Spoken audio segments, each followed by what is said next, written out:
la foule, comme on a vu la fois passée, de vous empêcher de grandir. On doit grandir. Cela aussi représente notre cœur. Frères et sœurs, soyez honnêtes. Soyez honnêtes. Et cette honnêteté vous aide à grandir spirituellement et personnellement. Vous grandissez avec le Seigneur. Amen. Mais quand vous allez laisser le trou, le climat va détruire votre vie. Ça détruit la vie spirituelle. Ça infecte. Par exemple, je ne sais pas, mais ceux qui ont fait le nord doivent connaître. Il y a un arbre, il ne donne jamais ses feuillages en chose, en hiver.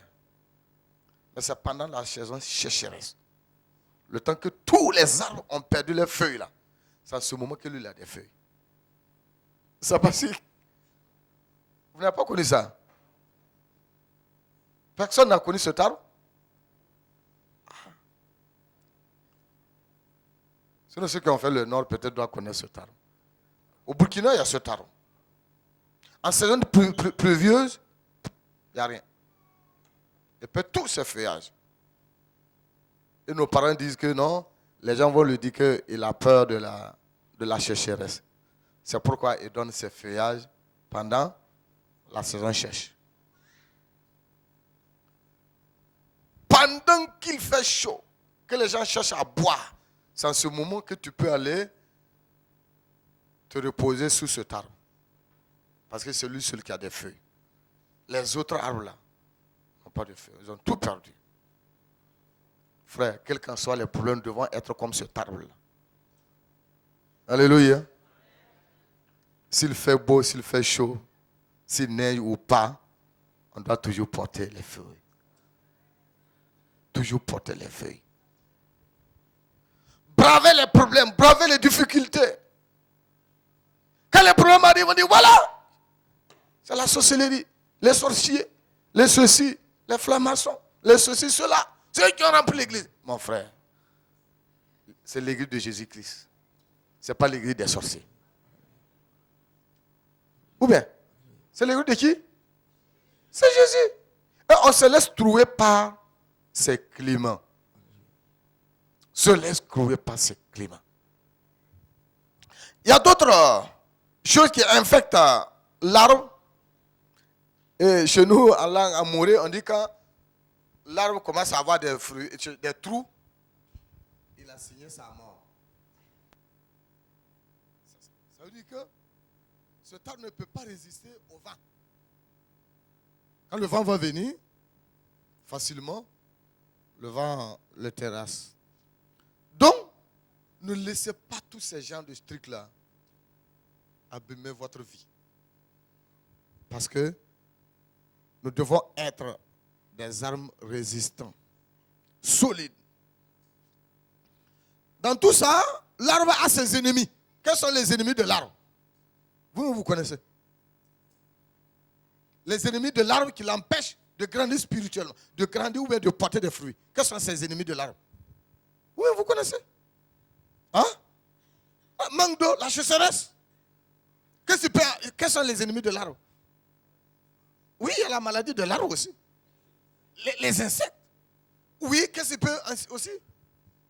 Les sauterelles sont des ennemis de l'arbre. Je ne sais pas si vous n'avez pas connu. Nous, on a connu ça en 85 au Burkina. Ils mangent tout ce qui est vert sur la terre. Tout ce qui est vert. Ils tombent dessus. Détruit complètement. Ça arrête la croissance de l'arbre. Tout ce qui est vert sur la terre, cette sauterelle-là attaque. Quand ils arrivent, quand vous regardez, vous allez vous croire que c'est l'arc-en-ciel. La manière que vous connaissez l'arc-en-ciel. C'est comme l'arc-en-ciel. C'est un groupe. C'est terrible. Le grêle aussi. Il y a d'autres qu'on appelle, je ne sais pas si vous connaissez ces insectes, ils attaquent sous la terre.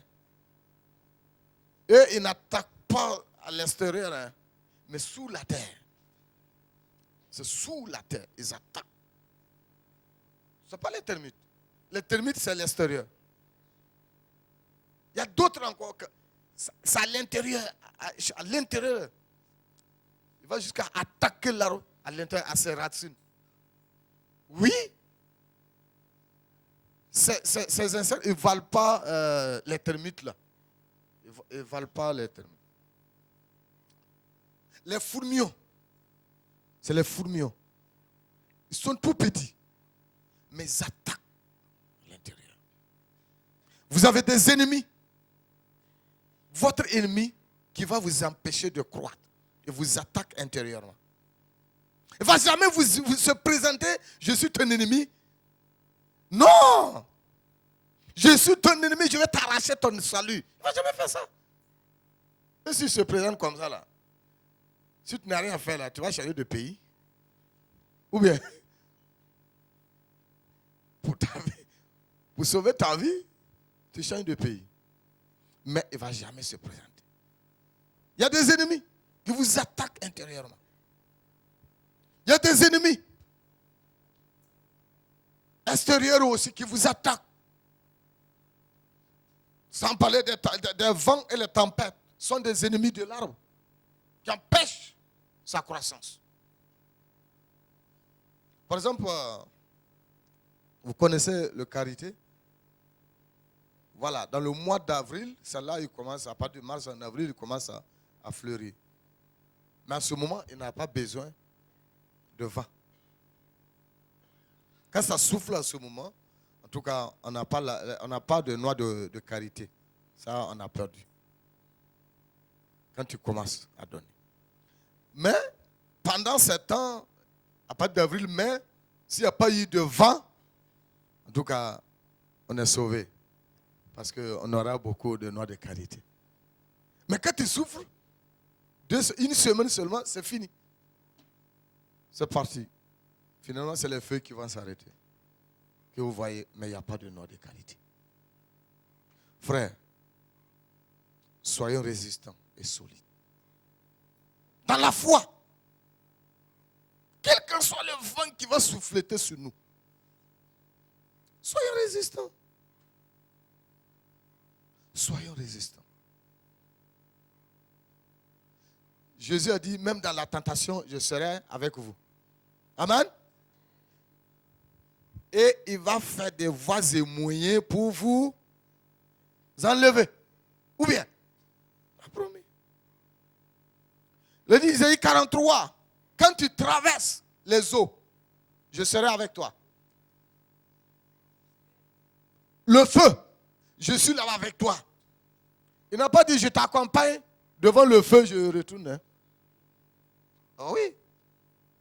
Il y a des frères comme ça, quand ça va en Christ, on est content. Quand ça ne va pas, on ne va pas à l'église. Ah oui. Jésus dit, je serai avec toi quand tu traverses les fleuves. Quand tu traverses la flamme de feu, je suis avec toi. Amen. Mais malheureusement, on n'est pas loyal.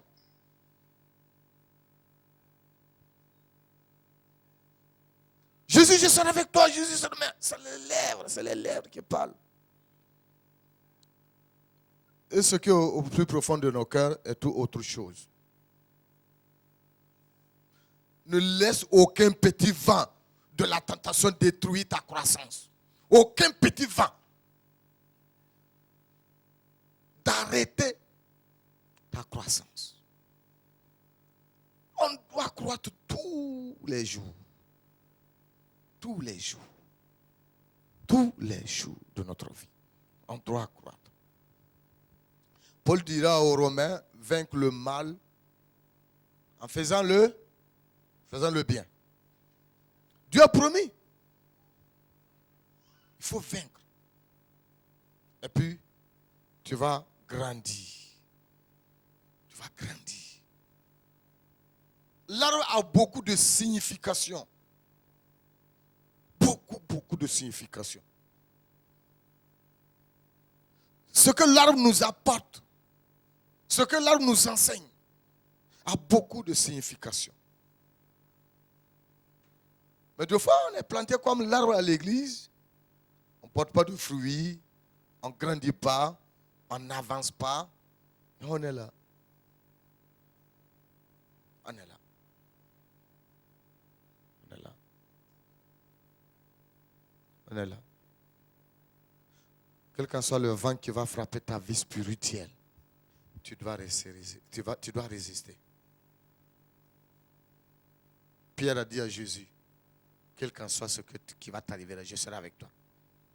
Amen. En tout cas, il a démontré son engagement. Et effectivement, c'est quand il est arrivé un moment, bon, vous savez, Jésus a dit que l'esprit est bien disposé, mais la chair est ferme.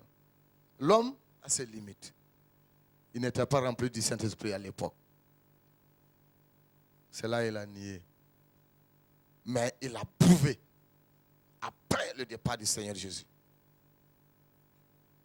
Il n'a pas lâché. Il est resté avec Christ. Il est resté avec Christ. Il a souffert.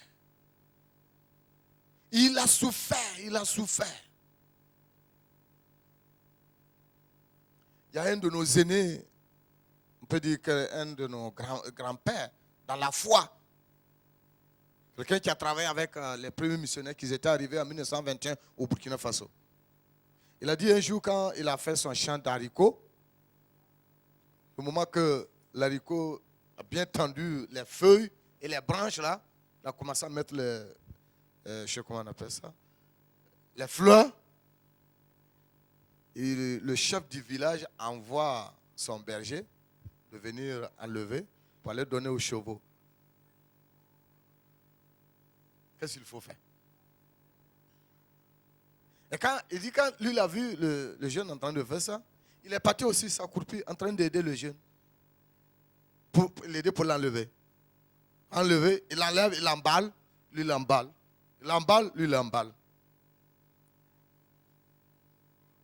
Il l'amène à la maison avec le jeune. Le chef a vu ça. Il est tombé de son trône.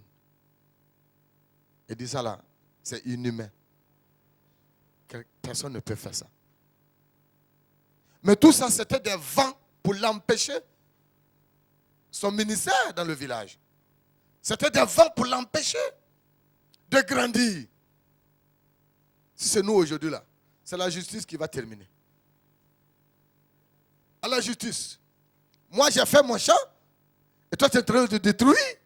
Mais où est notre foi? Où est notre foi? Les épreuves. On ne résiste jamais dans les épreuves. Le petit vent seulement, ça nous fait tomber. Le petit vent seulement, ça nous fait crier. Le petit vent seulement, on lâche. On lâche. On lâche. Dieu a besoin des femmes et des hommes solides qui ont toujours leurs racines dans le sol jusqu'à l'eau dans l'église. Amen. Quel que soit le vent qui va se jeter sur vous, vous devez résister. Ça ne doit pas vous empêcher. Ça ne doit pas vous empêcher. Les enfants d'Israël, quand Moïse est mort, ça ne les a pas empêchés de marcher. Ou bien, ils ont continué. Ils ont continué. Un diacre de l'église, sa fille qui était gravement malade, la fille est tombée dans le coma. Il dit, Seigneur, si tu prends ma fille, c'est fini. Tu prends ma fille, c'est fini. J'abandonne tout à l'église. C'est fini. Si tu prends ma fille, c'est fini. Mais Dieu, dans son amour aussi, il écoute les prières. Dieu va ramener cette fille à la vie. Amen. Et vous savez ce qui suit? La suite, vous savez? Cette fille-là va mourir dans le monde. Après sa résurrection, elle va partir pour le monde. la fille du diable. Elle va quitter l'église, elle va quitter le Christ. Et elle va mourir sans Christ. Ça décourage le frère. S'il avait laissé mourir dans ce coma, elle partait au ciel. C'est vrai que quand les problèmes arrivent, il y a l'émotion. Mais référons toujours à la parole de Dieu. Quel qu'en soit le vent, résiste. Amen. Résister. Comme l'arbre résiste au vent. Comme l'arbre résiste aux différents climats. Nous devons résister. Porter des fruits. Grandir avec le Seigneur. Avec le Seigneur. Par exemple, l'église où je suis, le pasteur a été cherché de l'église. On lui a donné 4 jours de quitter le village. Et pourtant, c'était vraiment un homme de Dieu. Il était le pionnier. C'est lui qui a commencé l'œuvre là, tout. Et moi, enfant, là, qu'est-ce que je vais aller faire? Le jour qu'on m'avait dit, quand je parlais, même toute l'église dit que non, mais c'est un enfant. Qu'est-ce qu'il peut faire, il peut venir faire ici? Celui qui était parti là. Mais qu'est-ce que cet enfant-là peut faire au milieu de nous? Mais j'ai bravé toutes ces paroles-là, tous ces babadages-là. Je dis, Seigneur, si je ne vais pas dans cette église, peut-être tu ne m'as pas appelé pour ton ministère. Même si je vais aller faire 3 mois dans ce village, tu vas démontrer que tu es avec moi et je quitte le village. Amen. Ça me fait 14 ans que je suis là-bas. Et Dieu a glorifié son nom. Dieu a glorifié son nom. Combien de fois ils se sont arrangés pour venir me tuer? Un prince